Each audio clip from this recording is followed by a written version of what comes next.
এবার পৌঁছলাম আমাদের বনগাঁ স্টেশনে। এবার কাটতে হবে আমাদেরকে টিকিট, তারপরে এখান থেকে যেতে হবে রানাঘাট। তো চলো যাওয়া যাক। আমাদের ট্রেন ঢুকে আছে আর আমরা এখন ট্রেন উঠতে গেছি। আমি আর এই যে সন বসে বলছি, আমরা দুয়ার সেখানে উঠে দিয়েছি আর কিছু আছে ওপরে।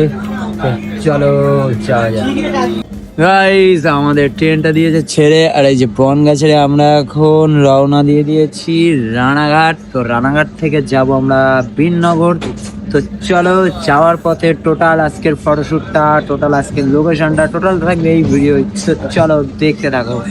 গাইস আমরা পৌঁছে গেছি এখন কালিনারায়ণপুর স্টেশন, যেটা আমাদের দরকার ছিল রানাঘাটে লাভার, কিন্তু ট্রেনটা কালিনারায়ণপুর চলে এসেছে, তাই আমরা কালিনারায়ণপুর স্টেশন চলে এসেছি। আর এদিকে সনের অবস্থা একবার দেখো, একা দেখো কতগুলো ব্যাগ নিয়েছে।